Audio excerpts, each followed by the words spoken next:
Привет от Радост кухнята! Днес с вас ще си направим майонеза. Защо реших точно това?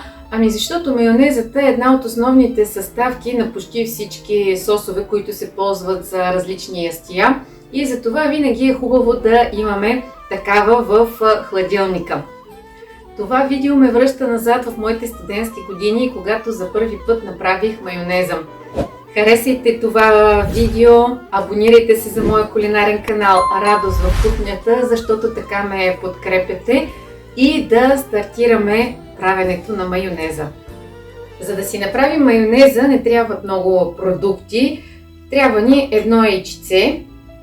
Аз в случая имам домашно.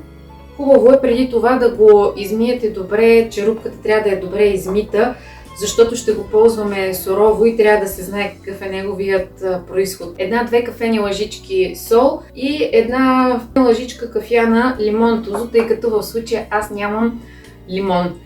Също така ще ни трябват и 250 мл олио.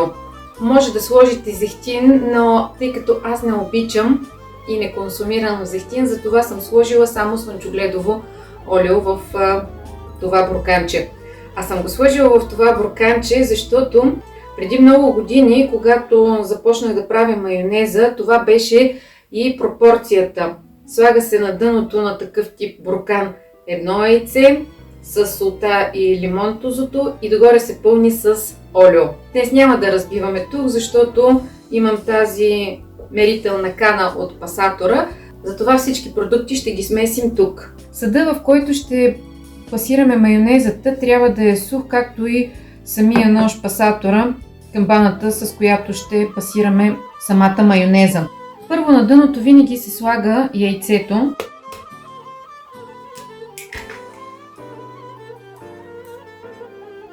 Аз ще сложа малко сол, защото не обичам по принцип много солено да консумирам. И винаги в последствие може да си добавите. Слагам, както ви казах, лимон тузо, защото в момента нямам лимон, иначе може от сока на лимона да си изцедите и да сложите в тази смес.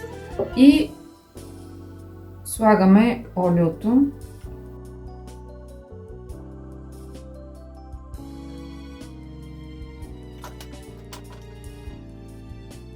Когато се пасира, ножът трябва да е додолу. Ако решите все пак да смесите олио и зехтин или само да сложите зехтин, имайте предвид, че зехтина дава малко по-горчив вкус, но в крайна сметка нищо не пречи да пробвате, защото може и да ви хареса. Когато пасирате майонезата, камбаната или ножа на пасатора трябва да е опрял дъното на съда. Държите пасатора така, не вдигате, докато не започне да се появява по-бял слой най-отдолу. Когато започне да се появява бял слой, започваме постепенно да издърпваме нагоре.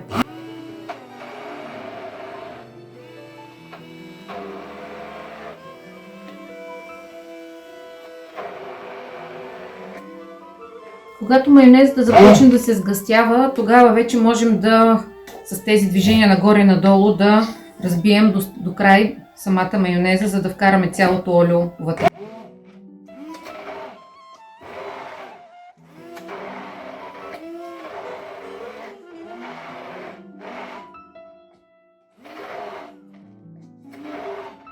Ето вижте каква гъста майонеза се получи.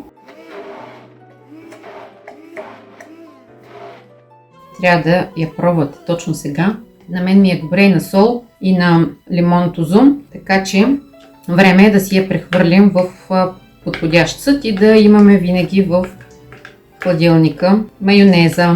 Бърза майонеза, няма и 5 минути.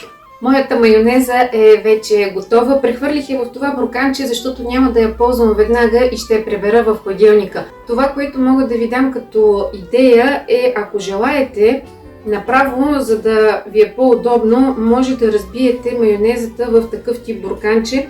Трябва да е горе-долу с диаметъра на пасатора.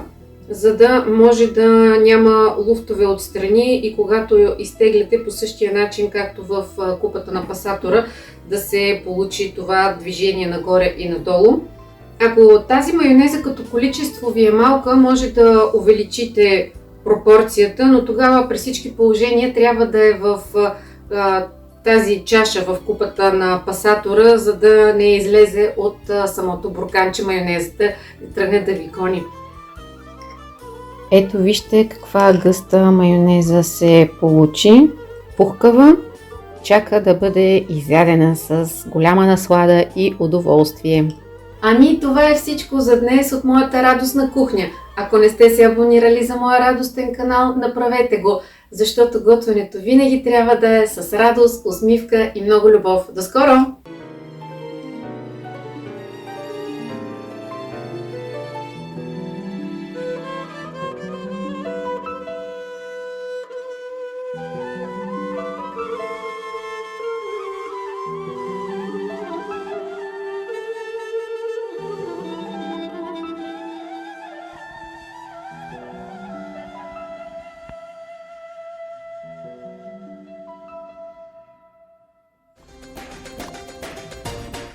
Моята майонеза вече е готова. Прехвърлих я в бурканче, защото няма да я ползвам веднага и ще я пребера в хладилника. Имате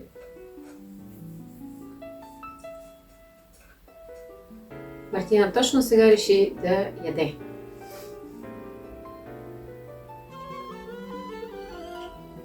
Ще изчакаме да се нахрани, за да не ни пречи.